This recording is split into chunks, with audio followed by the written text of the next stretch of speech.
E o dólar, hein? Abaixo de R$5, será que é hora de comprar? É o momento certo? O que dizem os analistas e o que eu tenho a dizer sobre isso? Primeiro, Gleison, o que tu acha? Acho que é hora de comprar. Será? Mas aqui eu vou te explicar. Primeiro, por que o dólar caiu. Segundo, vou te alertar para uma burrice que eu vejo muitas pessoas cometendo sempre que o dólar cai de maneira acentuada. E terceiro, né, skin in the game. Vou revelar se eu tô comprando ou não dólar nesse momento. Presta atenção no vídeo, deixa o dedo no like e simbora. O fato é, de abril de 2020 para cá, mais ou menos, o dólar ele andou caindo e, em especial, de julho de 2022 até agora, teve uma queda mais acentuada. Ele saiu lá de um patamar do dólar comercial de 5,50 até o patamar atual ali na faixa de 4,80, 4,90. Aí depois de muito tempo passou a estar cotado consistentemente abaixo de R$5. E muitos especialistas dizem que sim, é hora de comprar dólar. Agora, para outros especialistas, as revisões da projeção do preço justo do dólar foram atualizadas para baixo. Isso deixa o investidor naturalmente maluco, naturalmente sem saber o que fazer, né? Aquela lógica do tipo, caiu, comprou, ou ainda, poxa, se caiu é uma tendência de queda, ou é porque o Brasil tem coisas boas, então eu não vou comprar, eu vou comprar a Bolsa Brasileira. E enfim, inundados por manchetes assim, do tipo, o que esperar do câmbio, muitos investidores, em especial aqueles que ainda não têm uma estratégia bem sedimentada, acabam ficando super perdidos. E o pior, alguns acabam cometendo uma bobagem,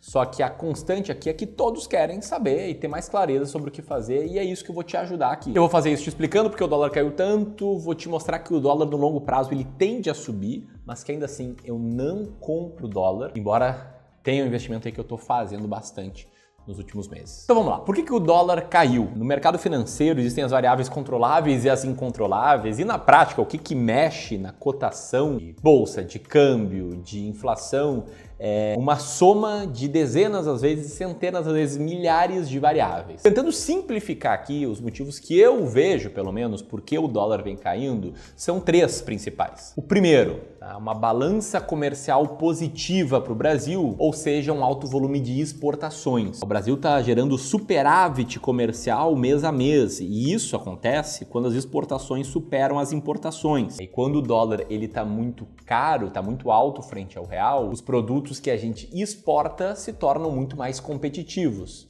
Eles ficam muito mais baratos para o cara que enxerga as coisas em dólar. Se eles ficam competitivos, ficam mais baratos, eles acabam comprando mais do Brasil. O Brasil vendendo mais para fora, fazendo mais exportações, é causado aí o superávit comercial, que já chega aí, né, nesse ano a 45,5 bilhões de dólares.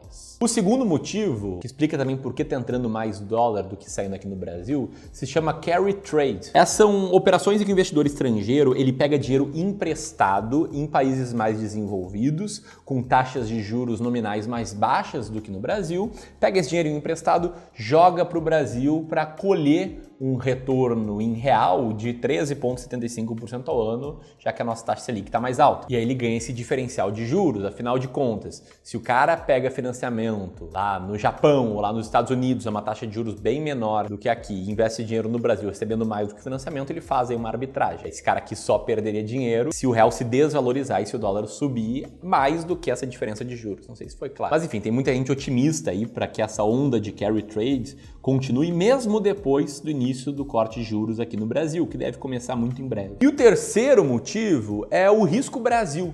A percepção que investidores e players têm sobre o quão arriscado é fazer negócios do Brasil. Recentemente, o S&P alterou a perspectiva de rating do Brasil de estável para positiva.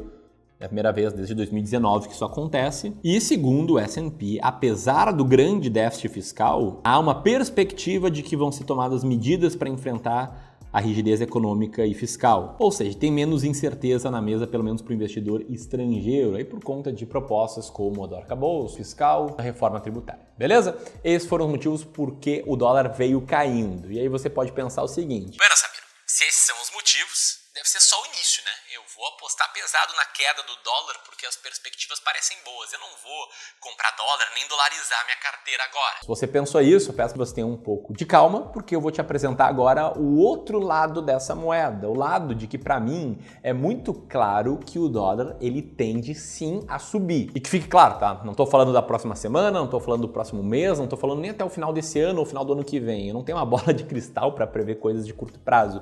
Mas no longo prazo, sim, a relação entre o dólar e real tende a subir. Por quê? Porque no limite, apesar de ter vários pontos aí no curto prazo que terem impacto sobre a cotação do dólar, no longo prazo, isso é tudo uma questão de diferencial de inflação. E aí você pode ver o gráfico na tela, mostrando aí o diferencial dos índices de inflação brasileiro, IPCA e IGPM, né? Linha Bordeaux e vermelha, respectivamente, com a inflação norte-americana, o CPI, linha verde.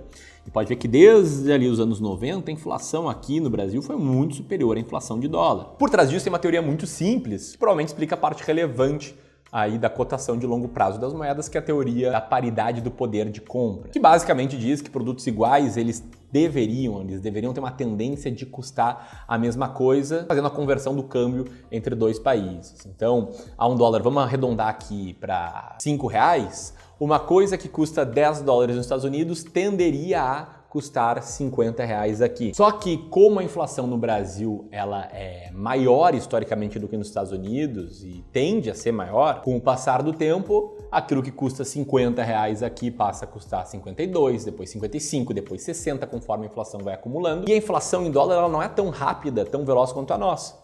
Então vai tendo um diferencial de inflação que vai puxando a cotação do dólar para cima. Se for pegar lá desde 1994, atualizasse a taxa de câmbio ali quando ela virou 1 para 1 pelo IPCA, o câmbio hoje estaria em 3,78. Se atualizasse pelo IGPM, estaria em 8,28. Uma média das duas diria que o dólar, justo por esse ponto de vista, seria mais ou menos entre 5 e 6 reais, que é próximo, né, à cotação atual do dólar. Está em 4,80, se não me engano. Ali pertinho, né? O que me leva para o próximo ponto. Você pode pensar agora, poxa, então faz muito sentido investir em dólar, né, Ramiro? Tu comentou que a tendência dele de longo prazo é subir, tá certo? E não tá certo, né? Não é porque a tendência de longo prazo do dólar ser para cima que torna ele um bom investimento. Na verdade, ele não é um bom investimento. O que você está vendo agora seria um investimento de R$1.000 em dólar. Pode ver que ele sim rendeu, transformou lá cada R$1.000 em R$1.600 aí desde 2004 até aqui. Agora compara com o investimento livre de risco como o CDI e pode ver que o CDI teve um rendimento muito maior nesse mesmo período. O Ibovespa, investimento na Bolsa de Valores, também foi muito superior a isso nesse período. Até a inflação foi um pouco superior a isso e até o investimento horrível que seria na caderneta de poupança teria superado o cara que só comprou e manteve dólar. Isso faz sentido, né? Porque o que está por trás do dólar? Não tá nada, é só uma moeda, ela não produz nada, né? Quando tu investe em ações, tu investe em empresas que buscam produzir bens e serviços, gerar valor para a sociedade, gerar lucro, distribuir esse lucro ou reinvestir esse lucro. Você investe em fundos imobiliários, acontece o mesmo, só que tem um imóvel por trás. Agora, quando você investe em dólar, você tem uma moeda. É a teoria do mais tolo, que alguém vai pagar mais por isso no futuro, ou que o diferencial de inflação é fazer ele render um pouquinho no futuro. Então, comprar dólar, por si só, dólar seco, do meu ponto de vista, não faz nenhum sentido. Eu termo burrice porque ele chama mais atenção aqui no YouTube. Aí você pode pensar, poxa, então, Ramiro, se é burrice comprar dólar, se não faz sentido, tem algo que eu deva fazer? E a resposta é sim, é investir de forma dolarizada, ou seja, dolarizar a sua carteira de investimentos. Não toda ela, mas parte dela. Ao dolarizar sua carteira de investimentos, você vai ter um grande ganho em redução do risco da carteira como um todo e até aumento do potencial de retorno dela. Eu já vou te mostrar aqui como dolarizar sua carteira de investimentos, mas antes eu preciso ser bem franco. O tema do vídeo não é esse e eu tenho material muito bom sobre isso. O e-book sobre o melhor jeito de investir no exterior é a primeira vez que eu falo dele aqui no YouTube.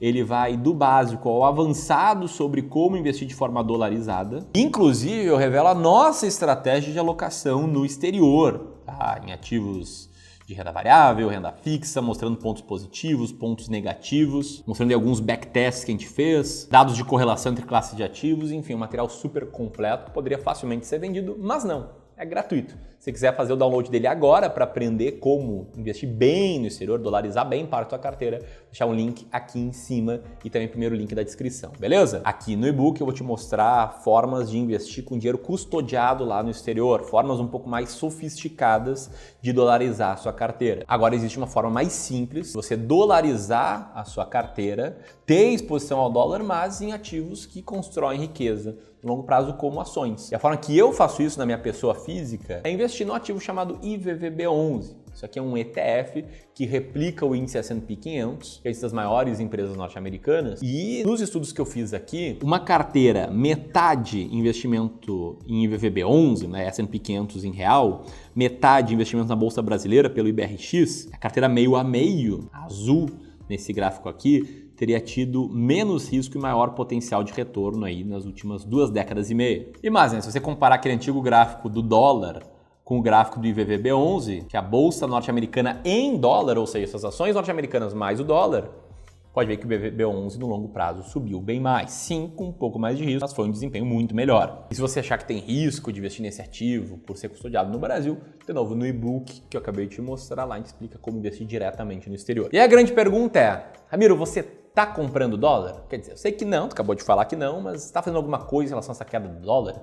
E a resposta é que sim, tá? Aqui nos serviços de wealth do Clube do Valor, nos rebalanceamentos mais recentes, a gente está tendendo a comprar ativos dolarizados, que tiveram uma performance pior no curto prazo do que ativos não dolarizados. Portanto, seguindo a nossa estratégia, eles entram no topo da fila de ativos a serem comprados. Como assim, Ramiro? Para que você entenda, tá? Aqui todo cliente nosso do serviço de wealth tem uma carteira específica de investimentos, uma carteira ideal de investimentos feita sob medida para cada investidor. Digamos que a sua carteira ideal seja essa: 60% renda variável, 40% renda fixa, sendo 20% em ações norte-americanas. Ok, com o dólar aí caindo, essa categoria, essa classe de ativos, ela perde relevância na sua carteira. Digamos que ela fique com 17% de peso no período em que ações brasileiras ganharam relevância. O que você faz? Você vai lá e compra ativos dolarizados.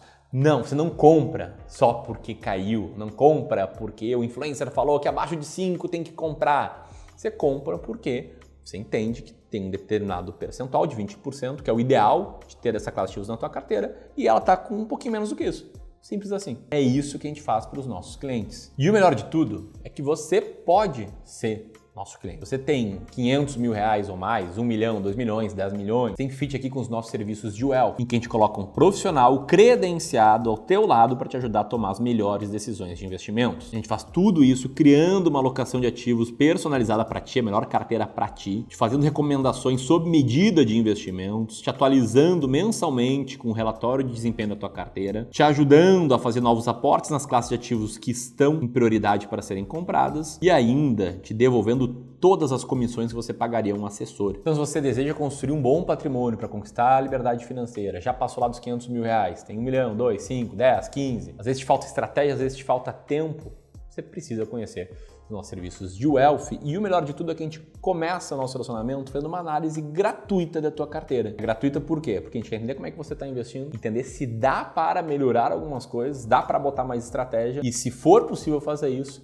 a gente faz uma proposta aí de parceria. Se você quiser saber mais e solicitar sua análise gratuita de carteira, eu vou deixar um link aqui. E caso você seja um investidor em ações brasileiras, tem um alerta para te fazer sobre os próximos anos na Bolsa de Valores. Eu fiz esse alerta nesse vídeo, vale muito a pena assistir. Um grande abraço e até mais.